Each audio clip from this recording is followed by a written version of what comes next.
So, welcome to this webinar on Tourette's syndrome in the workplace. I'm sitting here, I've got the lovely Paul with me as well, who is someone with Tourette's. I'm Nancy, I don't have Tourette's, I do have ADHD. I am an occupational psychologist and I run a company called Genius Within, and I specialise in supporting all people with different neurodiverse conditions to survive and thrive in the workplace, and even working with young people now with our Blooming Genius service. But I've been invited here today to talk about Tourette's in adulthood and to talk about Tourette's just generally and in the workplace. And so what I've prepared is a little bit of a thought exercise where we're going to consider the idea of Tourette's and what do we actually mean by neurodiversity, and where does Tourette's fit in to the neurodiversity movement. And then I'm going to talk about reasonable adjustments and what you can expect from a workplace, what you should feel comfortable asking for, and we'll talk a little bit about how you might ask for it and what kind of issues might arise and what is possible when you ask for adjustments and what we can achieve. So that's a little bit of an overview. So now I'm going to do a share screeny thing. She says, I am going to do a share screeny thing. There we go. I'm going to share my screen. And we're going to have a little look at this graph here, which is a graph of cognitive abilities. So Tourette's syndrome is part of neurodiversity, and neurodiversity is this umbrella term which has become more and more popular in the last sort of 5 to 10 years really. And it really came out of the autism movement, where they objected to medical terminology and deficit, disability, difficulty-based terminology. And really the phrase neurodiversity has replaced the term specific learning disabilities. And it kind of means two things. The neurodiversity could... Oh, hello? Okay, so neurodiversity could mean that people are neurologically different or diverse from people who are neurotypical. And it also means this idea about differences in cognitive abilities. And so what I've put up here is a little graph which shows that if you are the red line, if you're someone who's neurotypical, if we test your IQ over a range of different abilities, you're going to have most things around the same. So you might have a couple of things that are doing well, a couple of things that you're not so good at, but generally it forms a flat line. And if you are neurodiverse, and we do some cognitive ability testing with you, then there are going to be things that you're absolutely brilliant at and things that you're not so good at. And there's this huge diversity in your neurocognitive capacity. So, for example, for me personally, I've got a really, really high IQ for visual spatial reasoning. My visual spatial reasoning is ridiculously high. My working memory, however, is nowhere near as competent.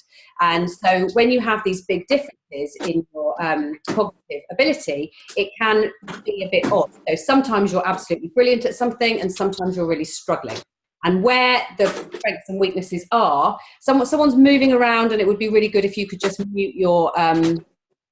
If I might find you and put you on mute if that's an issue. Okay, so there we go. Thank you very much. So if we, if you think about all neurodiversity as this difference in strengths and weaknesses, and where those strengths and weaknesses are, kind of determines the neurodiverse condition. So there are lots of conditions that come under the neurodiversity umbrella, and Tourette's is just one of them. And I've kind of categorized them into these 4 areas. So there's the things that we know, like dyslexia, dyscalculia, dyspraxia, which is now called DCD, which is what I call applied neurodiversity, because you only really notice it when you apply it to a very certain skill. And then there's Tourette's syndrome, autism, and ADHD, which I call clinical neurodiversity, and you only really notice it around behavior, communication, and self-control. And so these are 2 neurodiverse areas that people are born with. They're developmental. They change as you go through life, but generally you don't acquire them through illness or injury. They are just who you are. They are who you are in the world. You can acquire neurodiversity. So when you have mental health needs, or when you have a neurological illness or brain injury, then those big differences can arise. And that's a very different experience for people who are acquiring neurodiversity. They have kind of two life identities and career plans and work experiences.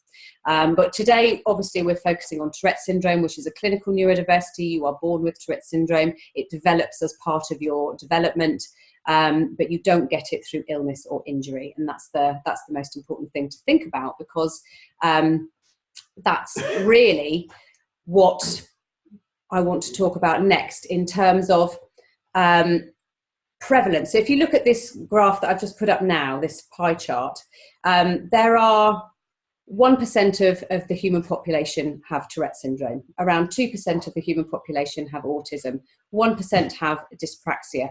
Around 4% have ADHD. 8% have dyslexia. So, you know, when you've got such a large number of people with these developmental conditions, we have to kind of consider to ourselves for a moment, is this normal?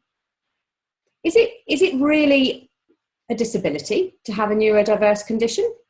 Should we be thinking about this as a normal variation within the human species, as opposed to a deficit or a disability?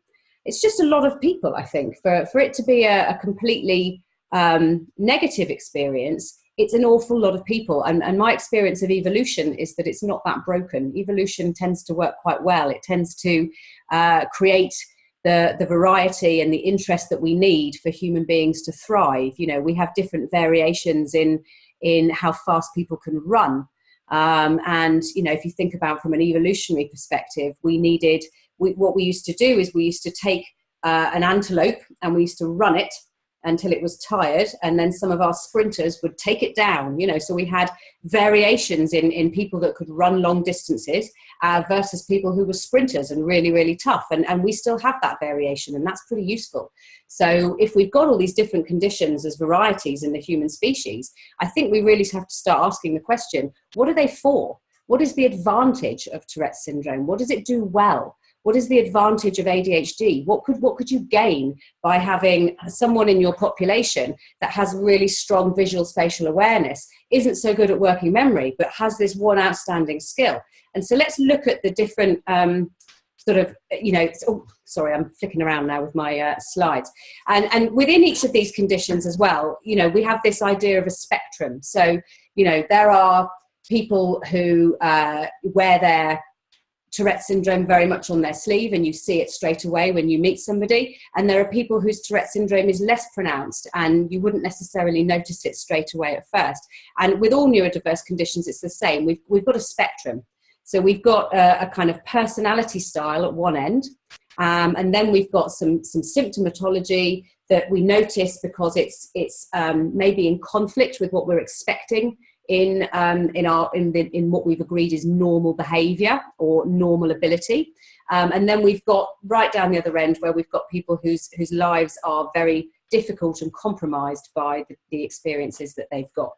But it's important to remember that there is that spectrum.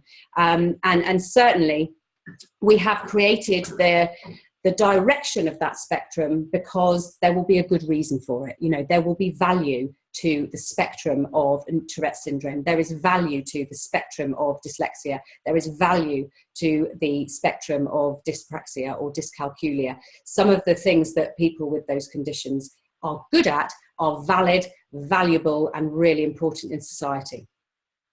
And that doesn't stop where the further down the spectrum you get, by the way. So those things are still valid, even if the difficulties are really pronounced. The things that you're good at are still valid.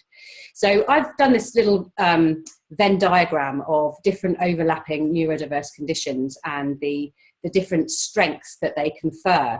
And I got these strengths out of picking through the scientific literature. And it was pretty difficult because most of the scientific literature tends to be about what people are struggling with. We do have a very negative glass half empty focus. But the things that I found associated with Tourette's syndrome that were positive were people with Tourette's syndrome tend to have more ideas and tend to be very creative and innovative and generally able to think of new things or novel things or work in innovative ways. And through the experience of needing to manage tics, people with Tourette's syndrome also develop quite high levels of cognitive control. And that's similar to people with anxiety, depression, or people with autistic spectrum condition, where you're just more aware of your own thinking style. In psychology, we call it metacognition, and it's your ability to think about thinking. So you're not just sort of thinking and feeling and a passenger on your own mind. You're also thinking about the direction that your mind is going in and whether you want it to go in that direction, and then consciously choosing to change direction. It's what we teach people in CBT. If you have OCD or depression or anxiety, people are taught cognitive control, but people with Tourette's are able to develop this ability. And because of the Tourette's, they become more able to develop this ability than a neurotypical person. And actually, there are advantages to that ability. It's useful to be cognitively aware. It doesn't just help you manage symptoms, it also helps you understand relationships. It helps you be really cognizant of different behaviors in teams and what might be going on for other people. If you become hyper aware of your own thought processes, you're more able to spot them in other people. And so that can help you develop rapport and empathy and ability to work really well with a wide variety of people, because you are not expecting everybody to think exactly the same way that you do. And so there's lots of benefits from developing metacognitive awareness. And I don't need to say anything about ideas and creative ability, which overlaps with ADHD. We all know that's good. We've all decided that's a good thing in society. Unfortunately, we don't really value it within the education system. We value people that can regurgitate facts and things that they've been told. And so it's perfectly possible for those ideas and creative ability to be a bit thwarted until people leave school, or maybe you need to have a hobby or somewhere to express that, where you can generate the value or feel the value that it confers. But it's there, and we have, at least as a society, really admitted that it's a good thing. So shall I move on now? Yes, I think I shall. I shall invite Paul to the sofa. So Paul, come and join me on the sofa. And I would just really like to get your thoughts on what I have said so far about the benefits of neurodiversity and the particular strengths that you might experience as someone with Tourette's. That's been a lot for me to take in the last, however long. It's only been like 10, 15 minutes, but I've just been sitting there thinking, you've been talking through so many of my previous life experiences. It's hard to know where to start. It's a whirlwind. Just the most recent point you made about we were talking about strengths, and the point you just made about how perhaps in mainstream education you sort of got that was my childhood in a nutshell. I didn't do bad at school. I enjoyed my school days. I achieved average grades. With a bit more understanding and support, I could have really achieved something better. But what I did have to do was, as you said, find my outlet in my own space and time. And that for me was music. It was always music. But that was always just a sideline, a hobby, because society pushed you in direction and expected you to. It's funny, isn't it, the arts? If the arts is your thing, then the advice that you get as a child is, what's your backup plan? Absolutely. Which is always just like, great, thanks, I feel really good now. Well, for me, I was encouraged just to go for a mainstream job and just hope for the best with music. And if push comes to shove, you've always got it as a hobby, which I think was quite a good way of looking at it in some ways. It was a cautious approach. But the trouble with that is I didn't really have... I never... People asked me what I wanted to do when I left school. And I'm 46 now, and I still can't answer that question. I can. When I grow up, I want to be a cat. Yes. That's my last ambition. I actually don't want to grow up. Yeah. Okay. So if you think about your spiky profile, your strengths and weaknesses, you know, you've got music up there. Music can absolutely come from high verbal skills, brilliant sensory acuity. The ideas you were talking about as well. Yeah, absolutely. So you've got a highly tuned sense of sound and the ability to pick through sounds. Now, what I think is interesting, so I know from talking to you previously, you worked in an administrative role for quite some time. Did you work in an open plan office? Yes. Okay. And did you find it quite distracting? Yeah. Yeah. So this is what I think is about this analysis of neurodiversity. So you've got the same thing here, which is an overdeveloped outstanding talent in hearing and perceiving sound, Mm-hmm. which in the right context, i.e. playing music, is a positive strength. It's an advantage.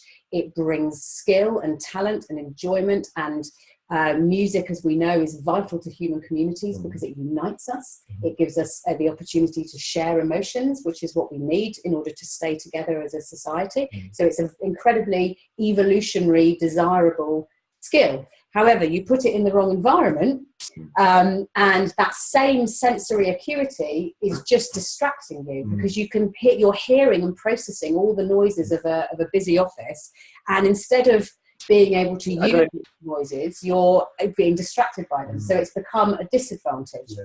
And just to give a little background to that part of my life, it was so distracting that I would lose contact. I was working for the police. I was in an admin role in a police station. I was preparing court files for court cases. I was so distracted, I was missing deadlines. I wasn't given the paperwork to court. The Crown Prosecution Service were marching into the office saying, why haven't we? And I was hiding from them pretty much. That's a nightmare. I ended up on a written warning. Yeah. And that was the point. I didn't know until that point that I had Tourette's syndrome. I'd hidden it because, as you mentioned earlier, some people can suppress it, can hide it. I fall into that category. A lot of people will meet me and not even realise, but that's what was going on. And to their credit, the minute I was diagnosed, they ripped up the written warning. They did try to accommodate me, but did you get good advice at that point? So, I got some great advice. Yeah. The forced medical advisor at the time, I was very lucky to have him on my side. He had a nephew who had Tourette's. Okay. And he was a wonderful man. But he had people, there was a lot of people who didn't understand it. And so I felt like I was in the middle of a real clash that was going on above my head. And I was absolutely powerless to intervene. They were sorting out my future between them, and I had no real say in it. I don't want to say too much negative about that experience, because there were some people who really helped me learn about myself. I didn't know that I had this condition before then. And when I found out I had it, the overwhelming sense of relief that I wasn't on my own was something that was precious to me, and the support I got. And you just mentioned about how I have these skills, but I was in the wrong place. And that forced medical advisor came up with a phrase, which is a well-known phrase, but that's the first time I ever heard it: square peg in a round hole. That's what he said I was about it. But I mean, he was absolutely spot on. He really was. It's a tricky one for me, actually. I mean, I obviously work with a lot of people who are neurodiverse, and so if you look at an individual, obviously what I want for the individuals I work with is for them to be fulfilled, to reach their potential, to be, contributing to their communities and environments at the level of their peaks, not sort of stuck at the levels of their difficulties. But at the same time, if we just put people into careers or industries where they're completely suited for those, we're going to end up with some very homogenous groups in different industries, So, for example, only 1% of law students are dyslexic, compared to sort of 8 to 10% in the population. And well, we all know what's happened to the legal profession. It's unintelligible to the humankind, So I actually think it would be better if they had some people that think differently within that industry. And you could say the same about computer programmers, couldn't you? That it's become a place where very specific people go. And when we blend, we do know that when we blend teams and we have diversity within a team, those teams tend to perform better. So in terms of our ability to work at our best, it would be better if we had a more interesting mix of people working with us. But there's always that balance between what do we need to do to support that person to be able to function in that environment. But I think, and I've put this slide up here for for a fair selection, everyone has to take the same exam. Please climb that tree. And, the thing about that slide is we've decided what the exam is. We've decided what the rules of communication are, and everybody has to stick to them. And so the reasonable adjustments that we then put forward, how much are they reasonable adjustments that are changing the environment or changing the exam and saying, we don't require you to pass this exam anymore. We're really interested in your skills as a penguin or a monkey or an elephant. We're not really interested in how quickly you can climb the tree, because what we know is that as a penguin, you are amazing at fishing. And we're just going to say, actually, in this team, we need a fish. So, we're adjusting our parameters, or are we saying, well, you're a penguin, so you're not going to find it easy to climb? do is we're going to put like a slip and slide up there and give you a massive boost so you can get up that tree anyway. And so where are we making the adjustments? And I think that's a really difficult thing for hidden disability, actually. I acknowledge it was a very difficult thing for my employers at the police force back then. But I could sense their frustration. I've given you something I wrote about it. I won't go too much into it, but the first page of that is where they asked me, where does my personality end and where does Tourette's start? Wow. I couldn't answer a question like that. That's a very hard question to answer. But it sort of helped me understand their frustration. Yeah. That was, they were trying to make it, logic step of it. And it was not a logical thing.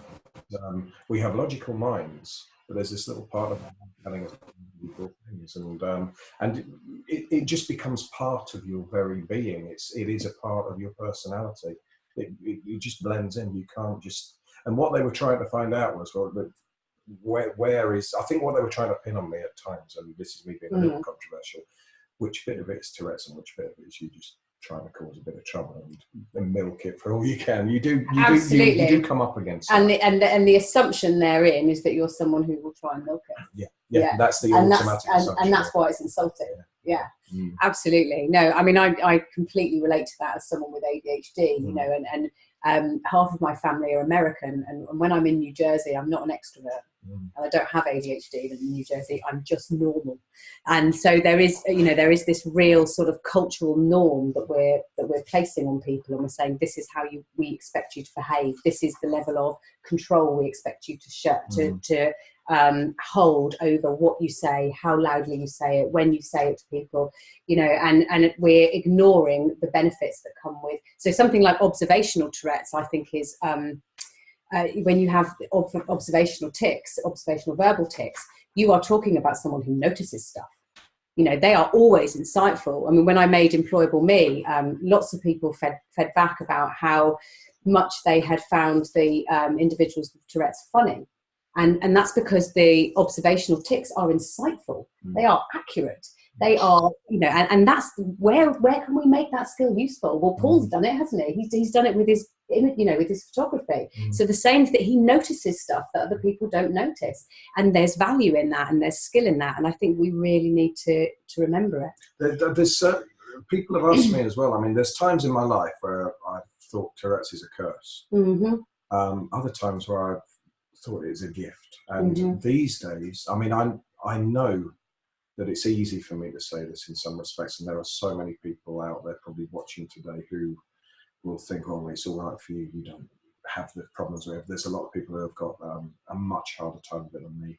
But one thing I discovered was, and again, this isn't something I'm trying to say suits everybody. I was on medication for 6 years. As soon as I was diagnosed, straight away put on medication. The medication helped take the edge off the tics. It numbed my senses to a certain extent. And it wasn't until years later. Numbed those senses. That's exactly what I don't want your senses numbed. Well, I discovered 6 years later that I didn't want to either. Yeah, but that's your personal journey. And but I noticed that I used to write songs. I've written songs since my first song. Got it! And I noticed after that period I was on medication that I used to keep a log of the songs I'd written. It was quite an obsessive thing. And there was a 6-year gap. Wow. That 6 years I was on medication, I didn't write a song. Wow. And I've written songs every year either side of that. You are a case in point, Paul. So perhaps you'd just like to tell everyone who's on the webinar what you do now. I'm a full-time self-employed singer, guitarist. And it's hard, it's tough. I'm not playing at a level where I can charge a fortune for a gig, so I have to play. I do 50 plus bookings a month. Because to pay the bills, I have to do that number of gigs basically, but it takes it out of me physically. I've got a lot of aches and pains, which I'm sure we'll talk about at some point. But it's I wouldn't be doing that if it wasn't for Tourette's. I'm sure of it. I've learned how to channel the energy from it. Because when we dull your Tourette's down, what we find is your creativity's disappeared. It did. Not only that, but I sold my guitars. I lost interest in everything to do with music. I had no enthusiasm for it, and that was my life's love from when I could first walk. It's all I ever wanted to do. Since I first saw a rock and roll star on the telly, I wanted to pick up the guitar and play. But for that 6 years, I had no interest in it whatsoever. So I want to jump around a bit now, actually, and go straight to reasonable adjustments, because, and before I go there, I just want to introduce you to these two concepts, which are self-efficacy and social identity theory. So one of the things that I think listening to Paul talk there is that, you know, he has gone out of his way to make himself the way the world is expecting to see him, and to conform to the norm, and to pass that exam that everyone is expecting you to pass. And you know, there's this thing called self-efficacy. So this is a picture of Albert Bandura, one of the great social psychologists from the 70s and 80s. And he invented this idea of self-efficacy, which means our belief in our ability to achieve something. And it's not the same as self-esteem, because it's not about you, it's about what you can do. So if you have high self-efficacy, if you were faced with a new task, you would think, yeah, I'm going to give that a go. I've never done it before, but I've done these other things before and I was all right at those, so I'm just going to go for it. And it's affected by our past experiences, and it's affected by the feedback that we get socially. So if you have lower self-efficacy, it's because you've had repeated feedback that something isn't working and that you're not getting anywhere. And it is the kind of, he was able to explain the mechanism of that kind of vicious or virtuous circle. So the more times you get positive feedback and positive reinforcement from your environment, the more self-efficacious you become, and the fewer times, the less you become. And what we also know is that self-efficacy, once you have kind of got it, once you're at a level with it, it on its own then starts to determine whether or not you are successful. You know, really good experiments looking at kind of where children or adults are reminded of things they've done well and then take an exam, or reminded of things they haven't done well and then take an exam. And you know, whether you were reminded of good things or bad things determines whether or not determines your grade in the exam. And that's the same in, they use this massively in sports psychology. They use it, so it affects work performance, it affects exam performance, lots and lots of things. And it's all tied up with this idea of social identity theory, which is that, you know, what we believe about ourselves comes from our social experience of success and failure. And work and career identity and what you do for a living is a massive part of social identity theory. So, you know, when you go somewhere for the first time and you're meeting people, they say, what do you do? You know, it's like, you know, what we do for a living, our occupation is so tied up in our social identity. It kind of helps us determine who we are. And I think that really explains why Paul is really driven to meet the expectations of the people in his social environment. And it's why lots of us who are neurodiverse, we really want to fit in, because we want that social feedback. We want people, it's a really human core experience to need feedback from the world to say, yeah, you're doing it. Yeah, this is a good thing. And it also, I think, changes as you age. So I know, you know, younger people are far more susceptible to this. And as you get older, if you have kind of had a couple of the right things happen, you can draw on that more and more and more in terms of kind of reinforcing for yourself. Well, actually, the world might be telling me X, Y, and Z, but I remember when I was young doing A, B, and C, and I'm just going to focus on A, B, and C now. You know, I used to be much more embarrassed about what a loudmouth, bossy madam I am, and these days I don't really care, to the extent where I've even had a dragon tattooed on my arm, because I've embraced the dragon. I'm already terrified of you. Ah, good. But you're sat on the sofa smiling, so it can't be that terrifying, can it? I'll tell you what I am terrified of, if you don't mind, just very quickly. Yeah. You just mentioned about this, me being driven to conform with what society thinks. The other side of that, you know, when you've got Tourette's, you will inevitably clash with that from time to time. Absolutely. You can suppress it for so long, but it will just erupt every now and then. So you, alongside that drive to fit in, you have this constant fear of the inevitable times drive to fit in. You will fail. It will in society's eyes, because that's what Tourette's does to you, and you have no choice but to go along with it when it happens, and you have to deal with the consequences of it. So if we think about those two forces at work, that real acknowledgement that something is going to happen at some point, and tics are going to come out, and you can only suppress for so long. And that absolute need that we have to conform, and you know, people are, yeah, it is a heck of a clash. It really is. So when I start thinking about reasonable adjustments in the workplace, I try and categorize them according to these four big headings, really, which is biological needs, cognitive needs, psychological needs, and social needs. So what I've just sort of done is explain something that relates very much to psychological and social needs. So when we are thinking about how to adjust our workplaces, we have to think about self-efficacy. We have to think about positive reinforcement that people are getting, opportunities to do well, opportunities to do the thing that you're good at. So constant sort of reviews that focus on all the things that you struggle with are going to be very damaging to self-efficacy, whereas acknowledgement of the things that you do well. I mean, I've worked with people who they're not hitting their targets in a call center. However, they are the person that remembers everybody's name in their team. They are the person who always offers to make tea for everybody. They are the person who does the best. The person that would give a better level of service but spend more time doing it rather than precisely. So it's sometimes it's difficult to pull out those things, and we need to attend to it. You know, as employers, that's what employers need to really be thinking about, and that kind of identity that you then form around, you know, am I a good team player? Am I valued by this company? And you know, the social issues around shame and getting into conflict around your Tourette's. So what you mentioned, Paul, about, you know, at what point do you end and the Tourette's begins? And it's, you know, there's conflict. That could be a conflicting situation, particularly when people, and I love the way people do this, people decide to disagree with you. It's like, okay, so I'm the expert on you, so I've known you for maybe 3 hours a day, and I've decided what you are intending. How cheeky that is when we do that.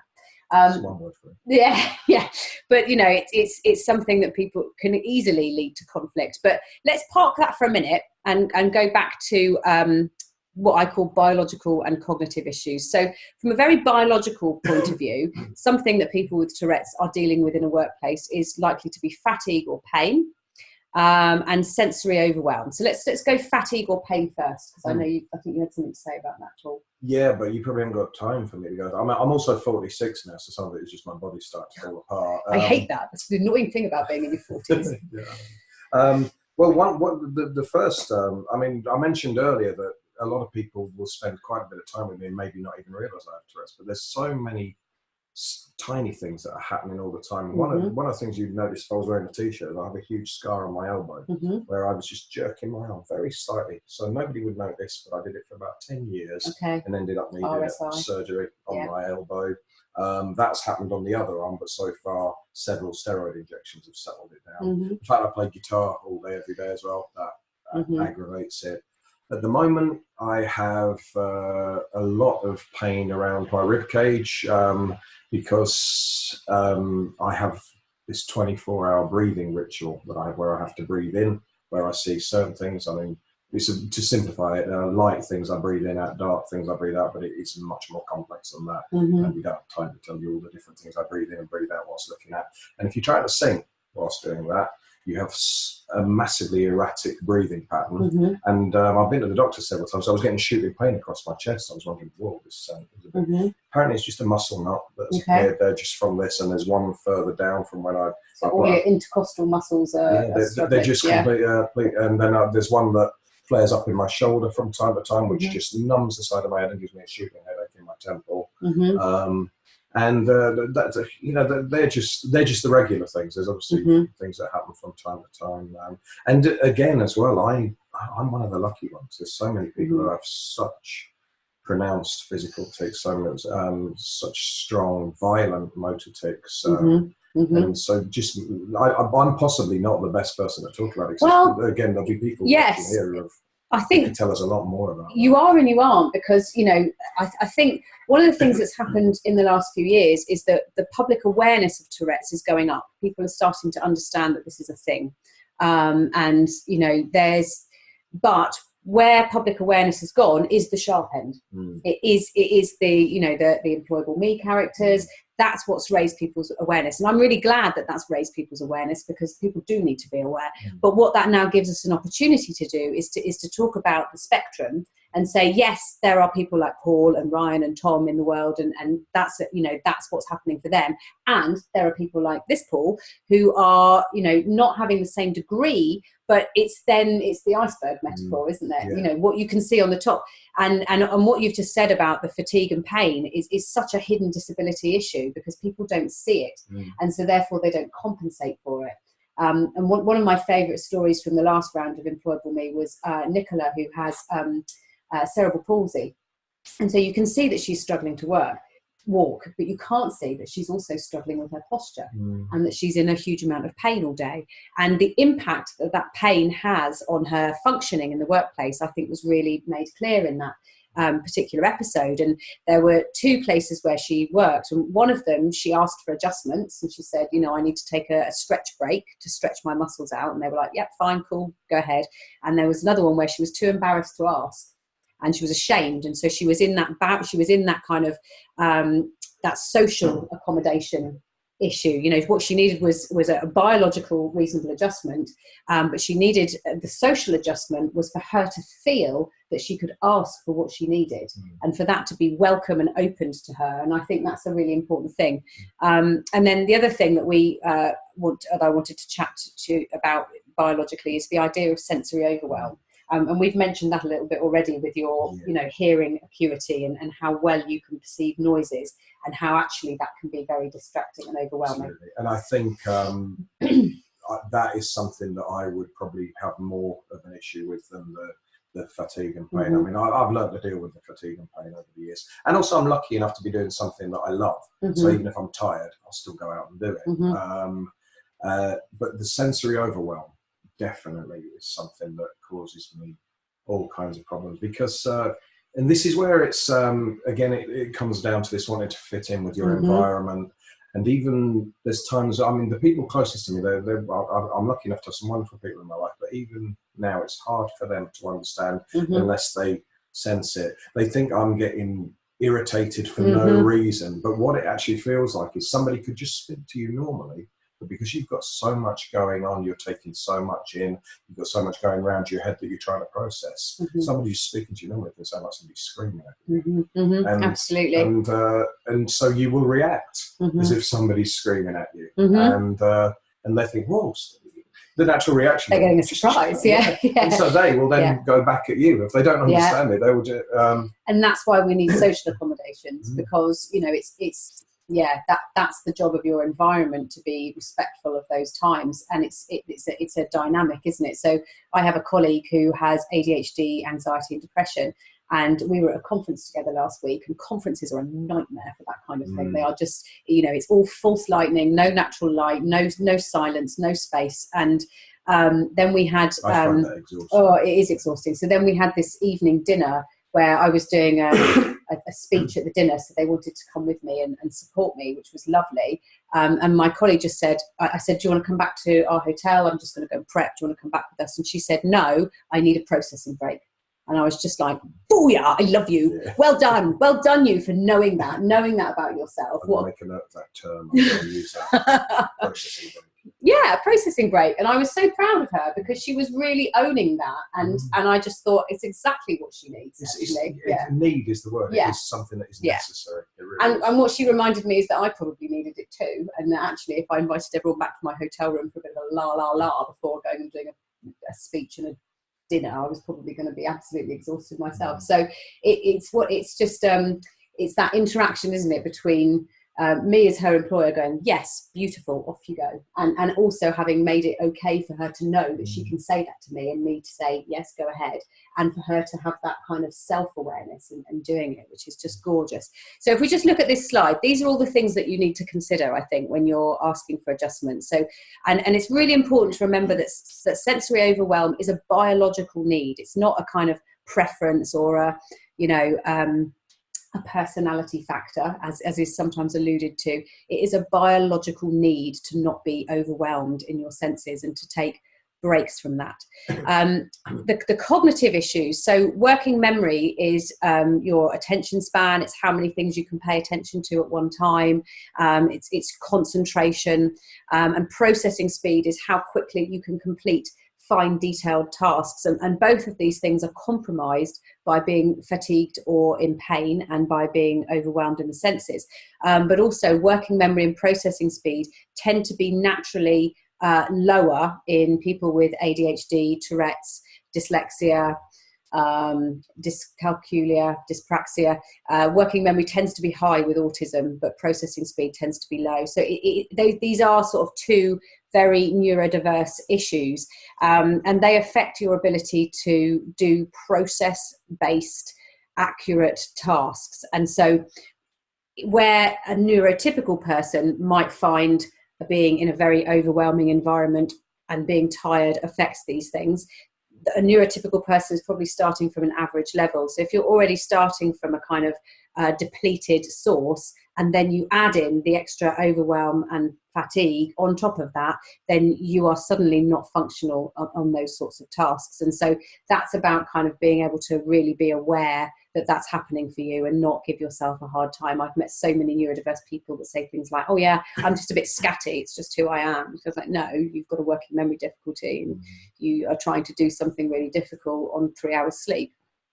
That's not scatty. That's a physical, biological and cognitive interaction, and don't let it affect your self-efficacy, your identity, your sense of shame, and let it get you into conflict. This isn't about, you as a person. This is about your body and the environment that it's in.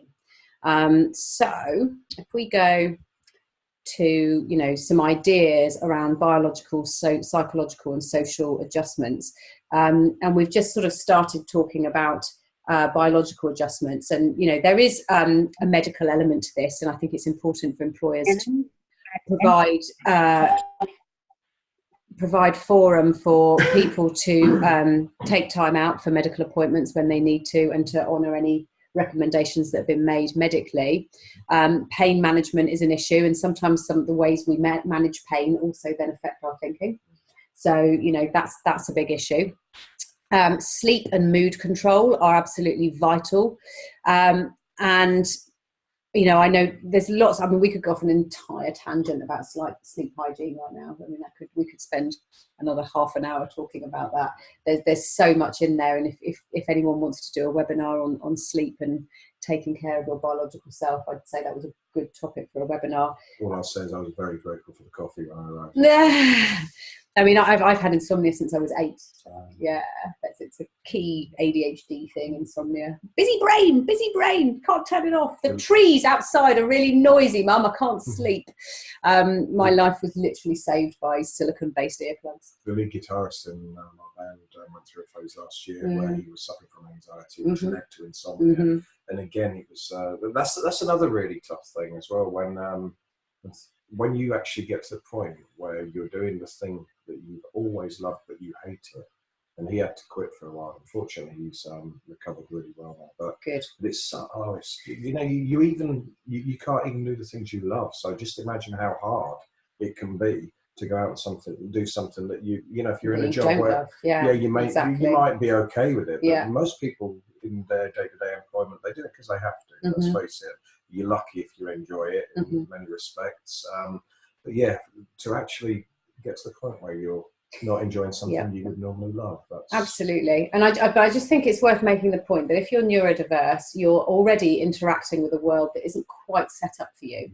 And so therefore these things are more important. We all need to take better. For me, sleep is the key thing. If I haven't got sleep, I am just no good at all. And that doesn't stop, I still have periods of insomnia, but I don't sit on those periods of insomnia now. I go straight to the doctor and I say, I'm in an insomnia phase. I need to break the cycle. I don't sit there, because the thing that happens to me, and I'm sure this happens to other people as well, is I get sleep jerks, hypnic jerks, and the more tired I am, the more likely they are to happen. So I can have 2 hours sleep and then go to bed the next night thinking, great, I'm really tired, I'm going to get a good night's sleep. But then what happens is, as I'm starting to fall asleep, I jerk awake. And I'm sure that happens for people that are on this webinar or watching this webinar. So I don't even try and deal with that anymore. The second that starts to happen, I just go to the doctor. I say, I'm going hypnic jerks, give me something. And the doctor gives me something, and then I can sleep. And, you know, I only need to take something for 3 or 4 nights, and then I'm out of the cycle. But when I was younger, I used to try and sort it out with chamomile tea and hot baths and reading and things, and it just doesn't work. And everybody's got a different solution for it. Well. Exactly, yeah. Yeah, exactly. So knowing some dandelions. Yeah, absolutely. People are really, really liberal with their advice on sleep, aren't they? Yes, crush dandelions, everyone. But you know, whatever works for you. For me, it is just not trying anymore and just accepting that this is a bad thing and I'm going to have to deal with it this way. So that sort of interaction between sleep, medical needs, what you do in your diet. So I've also discovered, for example, that eating a meal late at night is absolutely useless for my sleep. It really affects my insomnia. So I have to eat heavy breakfasts, medium lunches and little dinners. But, you know, these are all the things that you need to know about yourself. And you might be the other way around. It might be that for you, actually, 4 bagels at 10 p.m. is absolutely perfect. You know, but whatever it is, it's about getting to know yourself, tracking your patterns and prioritizing it, and not thinking that you can just cope and get away with it. And as you can see on the slide, I've written rest several times. Rest features big, and rest isn't just about what an employer, you know, rest isn't just about what you can do to be self-aware. This is something where your employer can really support you, and where you can ask for rest breaks, quiet breaks, just, you know, sensory overwhelm breaks, knowing that, you know, it might be that there's a policy where everyone gets half an hour for lunch, but no one really takes it. Well, maybe you do take that lunch break, and maybe you actually get more done in the afternoon because you did take that lunch break than if you tried to power through. And I would argue that that's the same for everybody, but that's because, you know, I'm me. So, you know, let's really make sure that we're asking for those things, and that it's okay to ask for those things. Psychological adjustments, I think, all come under one category, which is reducing cognitive load. You know, the things that come up when I'm working with people with Tourette's are memory skills, strategies for memory skills, beliefs around self-efficacy and working on confidence, organizational skills, communication skills, time management, planning, literacy, numeracy, stuff like this but those things are very dependent on working memory and processing speed. And so where you've got those particular issues, it's about kind of how can you use technology, post-it notes, different colored pens, you know, different strategies that you can put into your organization of your workplace to reduce the cognitive load. You know, I have a little system of, I don't try and remember things anymore. But if I'm out and about and I think, oh, I must do that, I don't think, oh, I must do that and then expect to remember it. I've given up, stop expecting to remember it. I know I'm not going to. So I've taught myself a strategy of, as soon as those little things happen, I either send myself a text message or put it in my diary for a point where I'm at my desk and I'm likely to be able to do it. Things like that, understanding how to work around the fact that your memory might be flaky, learning how to work around the fact that your processing speed isn't so quick. So another thing for me is there are certain tasks that I don't try and do electronically. I have to print it out and do it by hand. And you know, I've learned that I just can't do it electronically. It's too much for me to process when it's electronic, and I can't focus on it electronically because I've also got my emails up and, you know, Twitter feed happening, and, you know, I have to actually turn all those things down, print it out and go away where none of those things are. So building strategies to help you organize, communicate, manage time, plan, you know, those things can happen through coaching. And coaching itself isn't a reasonable adjustment. All those things are reasonable adjustments. But what you can do through a coaching program is find out what those things are for you. Because what works for me isn't going to work for you necessarily, and what works for Paul isn't going to necessarily work for you. So that's something that an employer can provide. That's also something that you can get via Access to Work. So Access to Work is a DWP funded scheme whereby any employee can call Access to Work and ask for a workplace needs assessment. Someone will come out, spend about an hour with you, talking to you about your job, about what you need, and then they will make recommendations. And they might make a recommendation for a double computer screen, because that reduces cognitive load. If you're able to see more at once, that can reduce the drain on your working memory. But one of the things they're likely to recommend is coaching, and these are the sorts of things that you would deal with in a coaching program. is what are your personal patterns? And in a coaching program, you might also be encouraged to think about your patterns of sleep and rest and, stuff like that. But it can be really helpful. And even just 4 sessions can sometimes make the difference. And I find, that's what one of the things my company does, is provide coaching. And generally speaking, about a quarter of the people that we provide coaching for are promoted within a year. And only 10% of them move to different jobs after that. So, I'm just thinking, when coming up with this, based on the last 2 sections you've been talking about, when you're coming up with your own individual plan of how you manage it, you've also got to think in immense detail about the little things that we just take for granted. For example, in my own personal case, I mentioned earlier about my breathing ritual. My breathing rituals are with me 24/7. Every single breath that I take, I have to have my peripheral vision balanced out so that I can feel comfortable just breathing. Now, imagine going to your boss and saying, "Oh, I just need to take 15 minutes off." Why? Because I need to breathe. And you would get a funny look, but it's something you do have to look at, these little things in detail.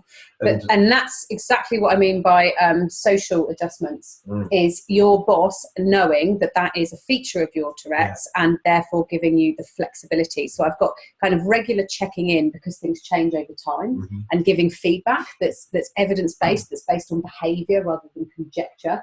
What I notice is that you're going off to your going into the break room once an hour. Can I just check what's happening for you, rather than you're taking loads of breaks? Exactly, So making sure that it's based on actual behaviour, appreciating that every day might be different in terms of capacity, being flexible around social expectations and communicating differently. And I think these are all things that employers should do. At the beginning of this talk, we made the point that all neurodiverse conditions are socially constructed disabilities, really.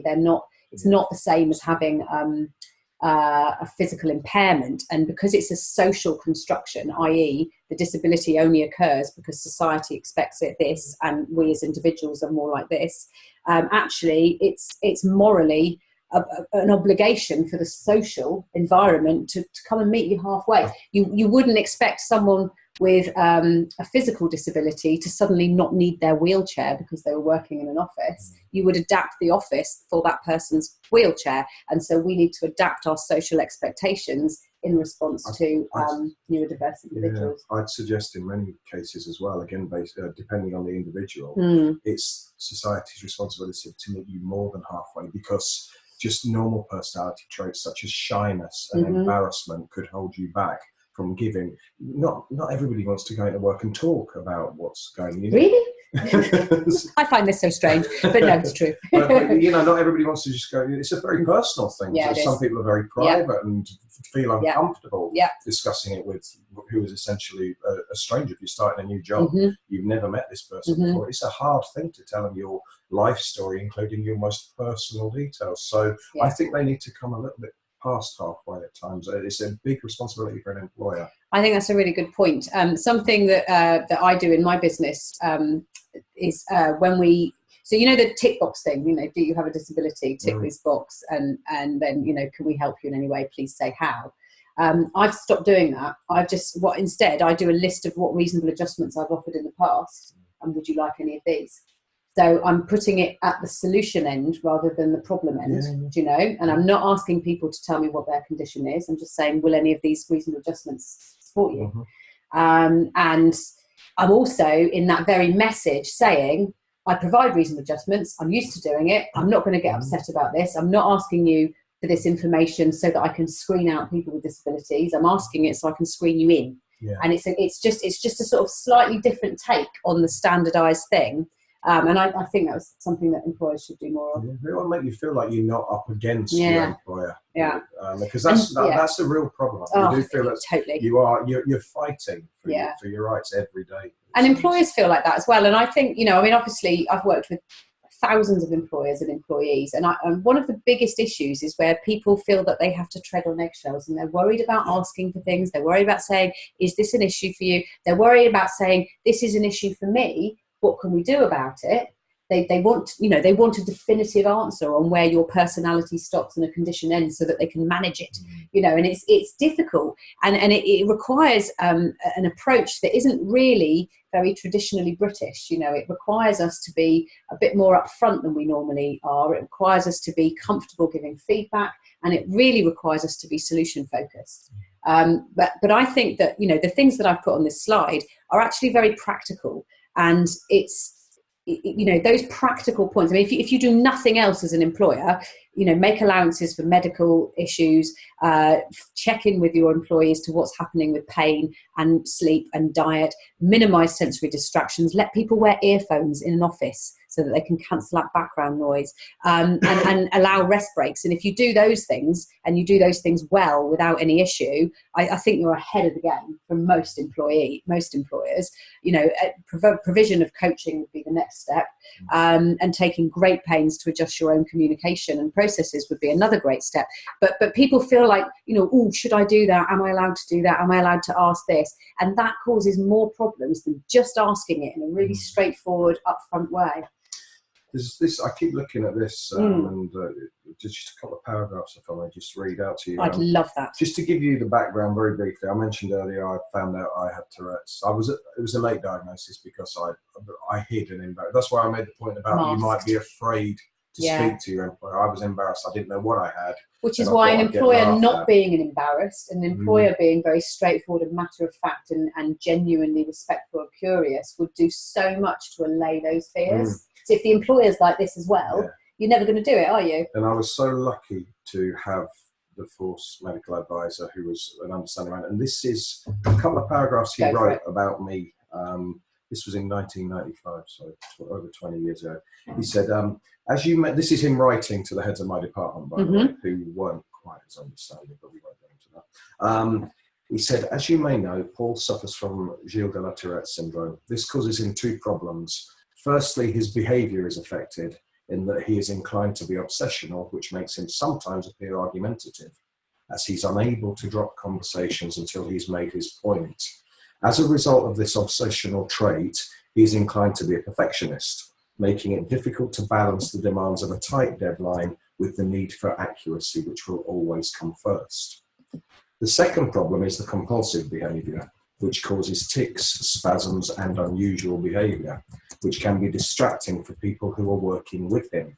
With considerable effort of will, he is able to suppress many of these behaviours for a time, but this can lead to more severe problems later. He is intelligent, however. He's the only person who's ever said I was intelligent. That's not thumbs up because he's the only person. That's thumbs up because he did. Actually, that's a lie. I was just fishing for compliments. He is intelligent, however, and completely rational. He finds his own behaviour extremely distressing and embarrassing and would much prefer not to be affected. Accordingly, I'm writing to notify you that Paul is disabled, because they were trying to cover legislation, and that I believe that he may be accommodated at work if adjustments are made to the type of work and the workplace.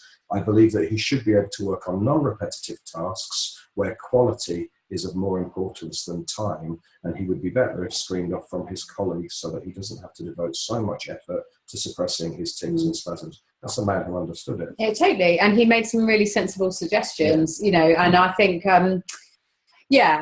what would be nice is to go into those suggestions more and to, you know, really engage the employer in thinking about them. I would really hope that since 1995, we've actually made progress on employer willingness to make reasonable adjustments, partially because there has now been enough case law that, you know, you do get hit in a disability discrimination tribunal if you do nothing.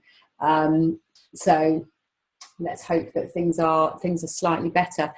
Thank you for sharing that, Paul, and thank you generally for sharing and being incredibly candid and just really clear about your personal experience. It's been really, really helpful. So just to sort of finish, does anyone have any questions or comments, anything they'd like to raise?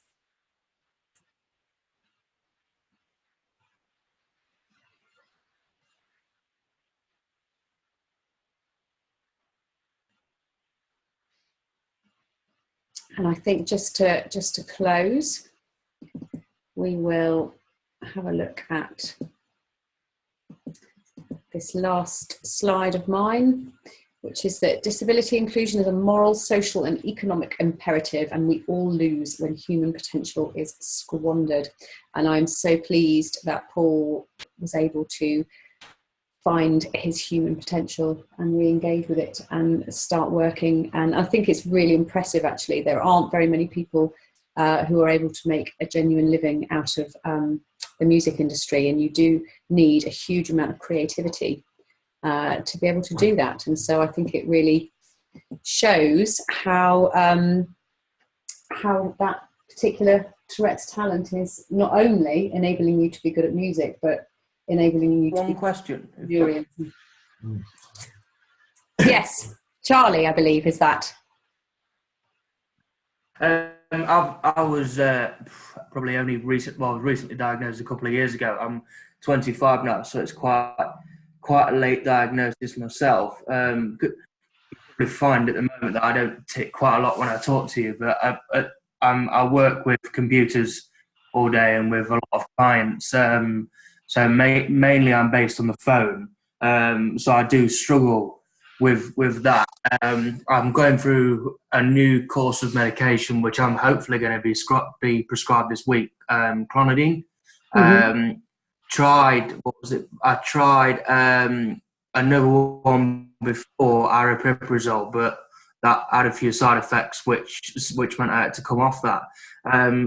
Paul, you were saying that you seem a lot better nowadays since your diagnosis and work that you've done. What therapy or medication did you do to help yourself, which made you get better?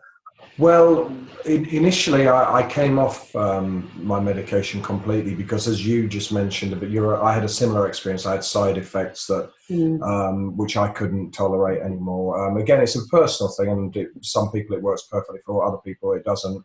I went through a phase then where I didn't take anything at all, and it was a difficult phase, I have to say. Since then, somebody introduced me, if I'm able to mention it. Again, you would need to professional advice before going down this route because it doesn't suit everybody. I get a treatment from Holland and Barrett. It's called 5-HTP. Mm-hmm. I had that recommended to me a few years ago. I believe it has naturally occurring serotonin in it, which helps with the chemical imbalance. And I've been on that I was quite cynical. Somebody says, "Oh, just try this." And I went, "Yeah, I just tried it to shut them up, to be honest." But within a week, I noticed and I've been on it for several years now. I decided a couple of years ago to try going without it. I didn't know if it was a placebo, if I was just thinking it was helping. I came off it for a couple of weeks.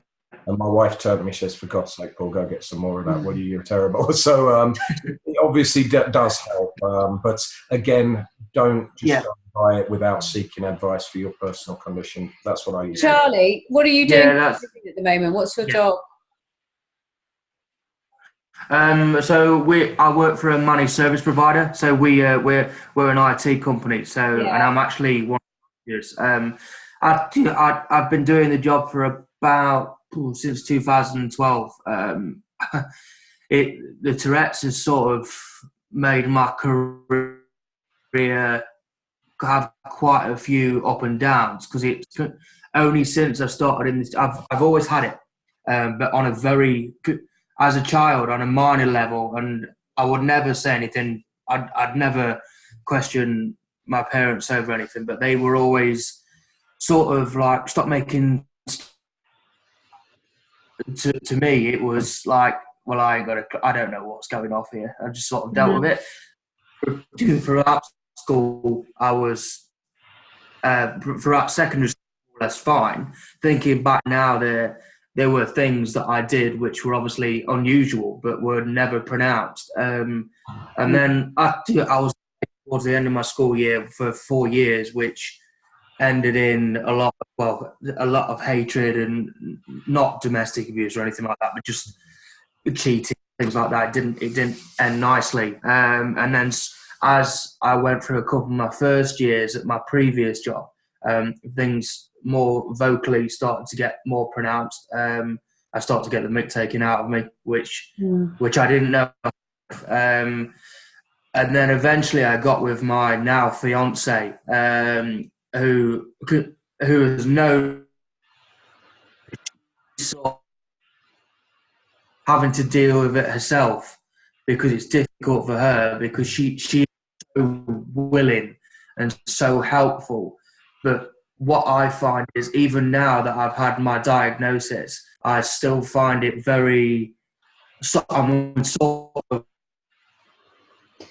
Charlie, sorry, it's a bit hard to hear you because it's breaking up a little bit. Have you contacted Access to Work for reasonable adjustments and get some coaching in place? I haven't, no. I really recommend it. Contact Access to Work and say, when they come, say, you know, I'd just like some coaching around how I can manage my symptoms on a day-to-day basis, you know, how I can manage communication difficulties. I think it would be really useful for you to have someone that would come and work with you on a one-to-one basis, and it really does help. Yeah, I love a look at that. Sorry, Paul, what is now is invaluable. That medication? Oh, sorry. No, I was just going to say, the support that you have access to now is invaluable. You just pretty much described my childhood. I was diagnosed at the age of 25 as well, had the clashes, perhaps not as pronounced, but I had clashes with my parents who thought I was just being silly, making noises while they're watching telly, getting on their nerves. As soon as they realised what it was, of course, they couldn't stop apologising. But you've just described my upbringing and my childhood to a T. And the best thing about when I got diagnosed at the age of 25 was the sense of relief that I was not alone. You're not alone, mate, and draw on that support, and you can achieve great things. Sounds like you've got a fantastic, understanding lady by your side. It will have impact on her as well. Be aware of that. Yeah. But and get that coaching support in before your work gets any more difficult. You know, you've done really well. You're doing fantastically well. You're in a job, and you know, you're able to do something that you love. You've got some issues there. Don't let them build up. Get some coaching in there ASAP. Give Access to Work a call today. Sorry, what did you say that medication was again? Sorry, from Howland and Barrett, just so I can query it. 5-HTP. It's 5, then a dash, then the letters HTP. Okay.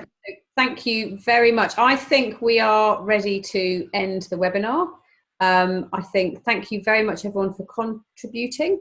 And it's been really lovely to hear from you, and it's been really lovely to have Paul here. See you later, people.